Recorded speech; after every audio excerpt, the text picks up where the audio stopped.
सभी लोग farmer problems को लेकर के बात कर रहे हैं, मीडिया बात कर रहा है, सोशल मीडिया बात कर रहा है, गवर्नमेंट बात कर रहा है, ऑपोजिशन बात कर रहा है, सिलेबस बात कर रहे हैं। फार्मर्स खुद बहुत वोकल है अपने प्रॉब्लम्स को लेकर के। लेकिन एक प्रॉब्लम है जिसके बारे में ना ये लोग बात कर रहे हैं, ना कोई एक्सपर्ट बात कर रहा है। और अगर इस प्रॉब्लम के बारे में आज अभी बात नहीं की तो शायद बाकी कोई प्रॉब्लम्स मैटर ही नहीं करेंगे। तो ये प्रॉब्लम क्या है ये मैं बताऊंगा आपको इस वीडियो में। ग्राउंड वाटर आप सभी को पता होगा, जो ज़मीन के नीचे पाया जाने वाला पानी है। तो ग्राउंड वाटर इंडिया के लिए बहुत ज़्यादा इम्पॉर्टेंट है, इतना कि टोटल जो वर्ल्ड में यूज़ होता है, टोटल जो वर्ल्ड में ग्राउंड वाटर यूज़ होता है उसका 25% तो सिर्फ और सिर्फ हम लोग यानी कि इंडियंस यूज़ करते हैं। ये 25% कितना होता है? तो ये 25% होता है 245 trillion litres of ground water per year. तो उसमें से भी जो 90% यूजेज है वो इरिगेशन यानी कि एग्रीकल्चर में होता है, और जो बाकी का 10% ग्राउंड वाटर है उसे इंडिया के 85% लोग अपनी प्यास बुझाने को यानी कि पीने के पानी के तौर पे यूज़ करते हैं। इतना ग्राउंड वाटर यूज़ कहाँ पे होता है? तो जो इंडिया का कल्टीवेटेड लैंड है उसमें से 50% लैंड जो है वो इरिगेटेड लैंड होता है, और इरिगेशन में जो पानी यूज़ होता है उसमें से 60% पानी ग्राउंड वाटर से ही आता है।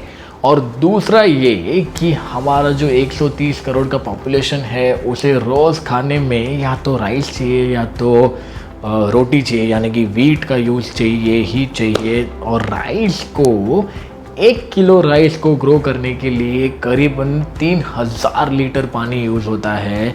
वहीं पर एक किलो वीट उगाने के लिए 1500 लीटर पानी यूज़ होता है। प्रॉब्लम क्या है? ग्राउंड वाटर है, हम यूज़ कर रहे हैं, तो प्रॉब्लम क्या है?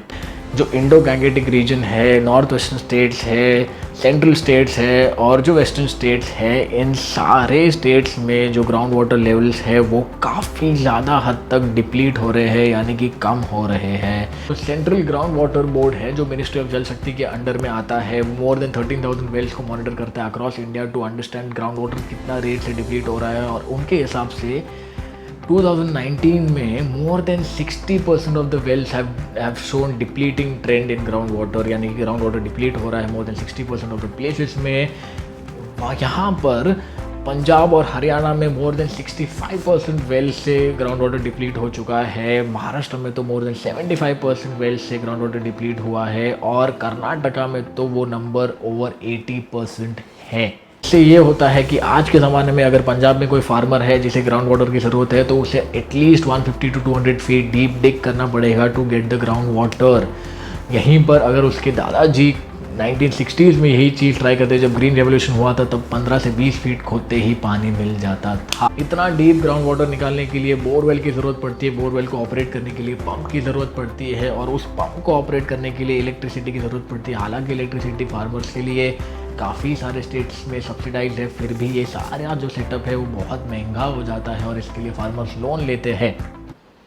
अब ये होता है कि जब वो फार्मर्स ट्राई करते हैं ग्राउंड वाटर निकालने के लिए, बहुत बार पंप में पत्थर फंस जाते हैं, बहुत बार बोरवेल में तक पत्थर फंस जाते हैं और पानी पूरा निकाल नहीं पाते, नुकसान होता है।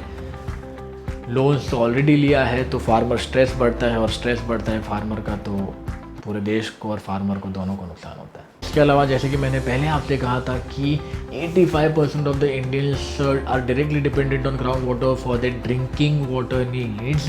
तो अगर ग्राउंड वाटर इतना कम हो जाता है तो हमें दूसरे sources of fresh water, drinking water ढूंढने पड़ेंगे, क्योंकि हम बहुत ही अनसस्टेनेबल वे में इसे यूज़ कर रहे हैं। हमें और भी रिचार्ज और आर्टिफिशियल रिचार्ज टेक्निक्स और कंजर्वेशन टेक्निक्स का भी ज़रूरत पड़ता है, जो कि सेंट्रल ग्राउंड वाटर बोर्ड ने